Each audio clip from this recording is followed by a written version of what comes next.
Be smart about screen time, stay grounded, set boundaries, and keep safe online by Rachel Bryan is designed to help kids understand the good things and bad things about digital media. Hi, I'm Dan Skinner, and welcome to the Kids Bookshelf. Ahead, we'll explore the book and talk with the author.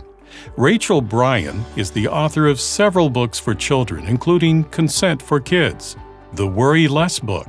She's also the founder, owner, and principal animator of Blue Seat Studios, which we'll learn more about in a few minutes. She joins us to talk about Be Smart About Screen Time. Rachel, welcome to the Kids Bookshelf. Thank you. Great to be here. Thanks for having me. This book is all about screen time and digital media. For what ages would you recommend this book? I think it's really I think 8 to 12 is typically what the publisher says for these books. But I feel like whenever a kid is first getting onto a device, which in many cases is earlier than that, or is first getting on social media, which might be towards the end of that, depending on the family. Yeah, I feel like it's appropriate for all ages. And it's really a matter of like where they are in their own digital experience. Well, describe this book for us. What are readers going to find here? I think that this is, it's a book dealing with obviously a very pertinent issue of the day, which is we have young people who are on not just social media, but screens more broadly. And I think it's a new for Gen Z, like being digital natives, and we're trying to help give the tools to kids so that they can engage in those worlds successfully and also create some sort of balance in their lives.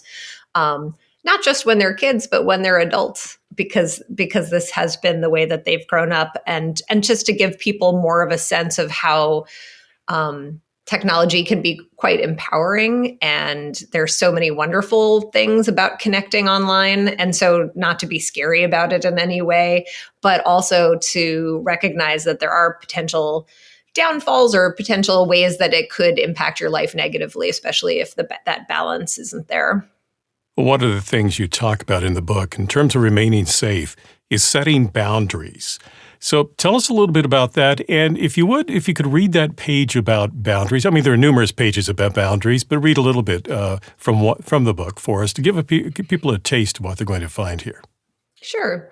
So boundaries they were also mentioned in like Consent for Kids, an earlier book that I wrote, and also some in the Worry Less book, because I think really what we're talking about is empowering kids to create lives that are the type of lives they want to lead, right? So you cannot control people online who are trolls.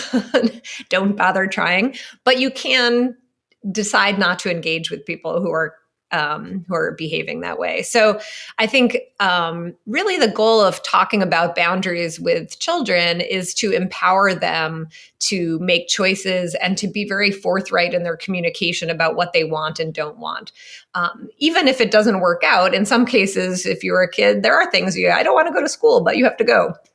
You can still clarify what your own values are, even as a child, and think about how you might do things differently as an adult, or think about getting adult help in a situation where you've set a boundary that's not being honored. So I think, in the previous generations, a lot of times when we were trying to keep kids safe, a lot of it was the adult organizing the world for the kid to promote safety, which is, also important. But in this case, this book is for kids, and it is really to help kids be empowered to make the choices that keep them safe and give them the experiences that they want to have that are positive and safe and friendly. The page I'm going to read is a page where Marble, our cat protagonist in the book, is talking a little bit about why it's sometimes hard to set boundaries for not just for kids, but I think for grownups as well. And he says, a lot of us are taught to be nice. We might need extra practice learning to say no and to set healthy boundaries. And then he goes on to explain the difference between nice versus kind. So someone who is just being nice might feel insecure or avoid saying no or want to please others. They don't set boundaries, and they say what the other person wants to hear. Where a kind person feels confident, is direct, is clear, sets boundaries, and uses kind words to be truthful. Now, some people don't want to accept no. They might be dramatic. You have to, it's a crisis. Or they might use guilt or anger. If you were really my friend, you'd do it. But you still get to say no and maybe block them. One of the things that impressed me about this book is that it's great advice for kids, but it's also great advice for adults as well. And one of the things you talk about in the book is recognizing danger signs, things that people might be asking you to do after they've developed a relationship with you that you shouldn't do. So what are some of the danger signs that kids and adults should look out for? Yeah, I think there's a few different areas. So, and this kind of also goes back to that boundary setting. If you can catch those red flags, that's when you can start putting some parameters around that. I think kids have a pretty good internal idea of what makes them uncomfortable. Obviously, there are, you have sort of bullying situations where someone is trying to, or situations where someone is trying to coerce you, which again goes back to consent. Anytime someone is asking or pressuring you. So one of the things you see, and not necessarily in a nefarious way, but because friends are sometimes, insecure online, like we all are sometimes, there might be pressure to text more than a person wants to, or to want to know where that person is, or to want to get information. Now, in some cases, it could be like a bad actor, but in some cases, it might just be the development of an unhealthy friendship where one person feels that they have the right to control another person, either through, getting a response as quickly as possible, or getting them to participate in something that the other person doesn't feel comfortable with. So I think it's really, again, if parents and kids are together talking about clarifying what their values are, right? So that's very helpful, because that does vary. Obviously, there are certain areas where kids have to watch out for information online that's not true, right? So there's plenty of YouTube rabbit holes you can go down, and by the end, it's not accurate, right? So, skepticism, healthy skepticism. I think obviously there is stuff online about sexuality, or that is scary, or that is offensive, or not kind-hearted in some way. All those things are things that kids will encounter. It's not a matter of if, it's really a matter of when.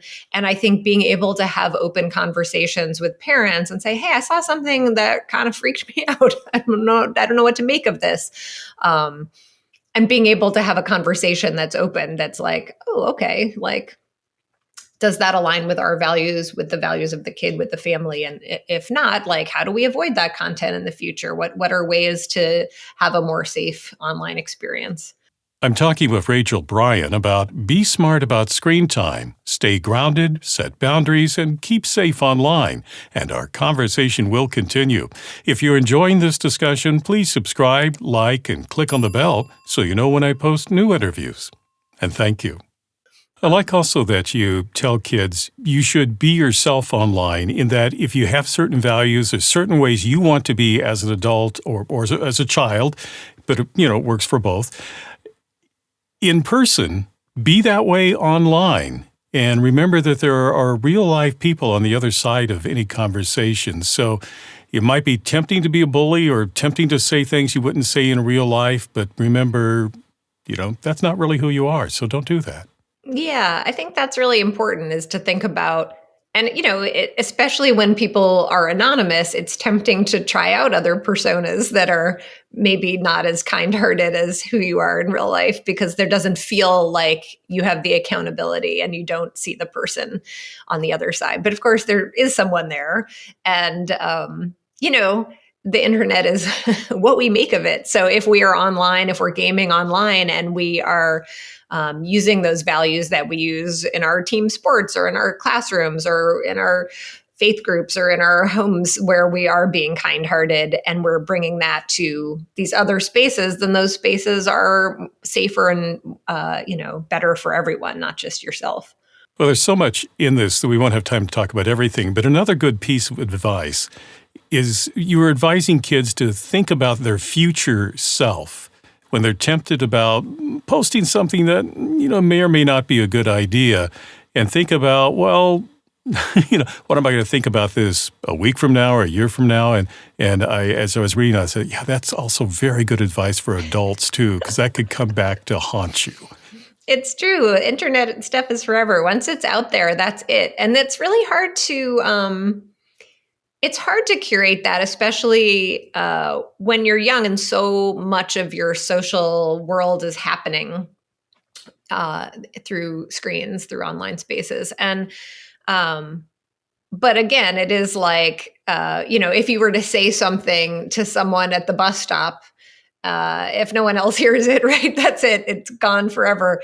Anything like that you're, I put it on Snapchat, or I put it here, I put it there. Like, that really is something that can follow you around. It's not going away.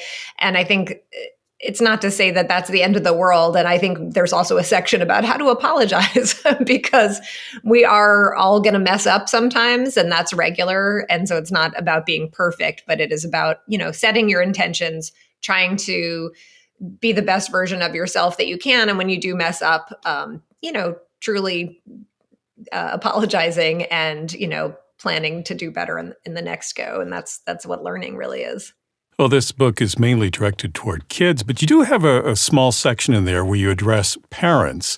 So what advice do you have for parents who want to keep their kids safe online and give them, the skills they need to use this? Because there's lots of great information there, but it's also easy to get in trouble too. It's true. And I think it's hard I'll say for myself, I find it hard as a parent because when your kids have grown up with this level of technology, like, they're much more facile with it than the adults are. So saying like, oh, well, you can up your permissions for this and screen time that and all of these things. And yes, you can. My kids could always work around that better than I could set it up. And so I feel like, while it's important to use privacy settings and all of those things, probably the most important thing is just to keep open communication with your kids about what they're experiencing, because I think it's panicking about kids experiencing bad things is a reason why a kid would not bring something to you. And so I think if it's sort of entered into with a spirit of openness and, a learning mindset, then it can be, hey, I encountered this thing. And I think that also goes to like co-watching content, co-playing games with people. So like, let's see what this game is. And, some games are, better or match your personal values more than other games. So it's not just like gaming is good or is bad. You might encounter things that you like or don't like about individual games, or how much, if you read the chat part of the game, like, is that something your kid is ready for? Like, let's look at that. So,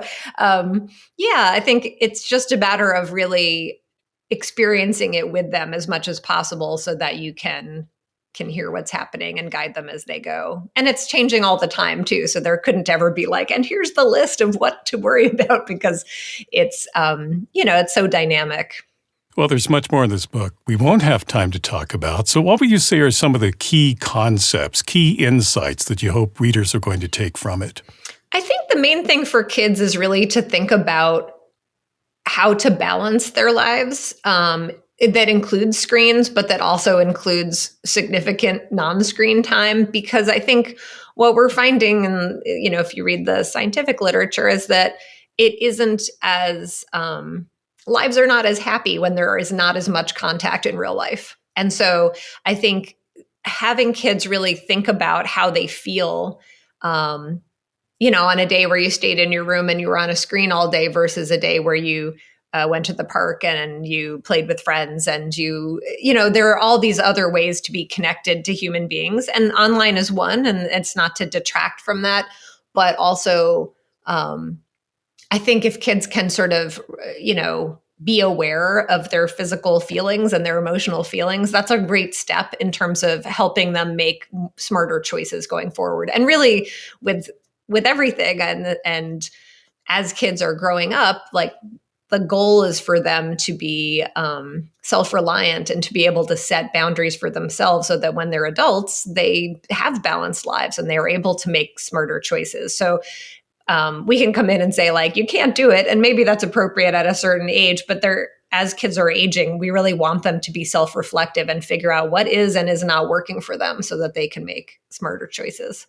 Well, before I let you go, I wanted to ask you about Blue Seat Studios and the work you do there. What can you tell us about it? Yeah, it's an animation studio that I founded and run, and our job is basically very fun. And we make I would say, like, humorous education about big ideas. So big ideas through humor. And we try to help change behavior in communities to make it safer and kinder, but we do it in a funny and yet down to earth way. And it's all hand drawn animation, and some of them are songs. And we we use a lot of our content are very challenging areas. So like sexual assault prevention or bias or perhaps kind of dry, like cybersecurity, things like that could use some, a more gentle touch. So that's kind of the work we do there. And we do it for schools, we do it for businesses, universities, and the like. If you would like to purchase Be Smart About Screen Time, I've placed a link for you in the description below. If you enjoyed this conversation, please subscribe, like, and click on the bell so you know when I post new interviews. Meanwhile, here are 2 more books you might find interesting. Well, thank you for watching this edition of the Kids Bookshelf. I'm Dan Skinner. Until next time, keep sharing the gift of reading.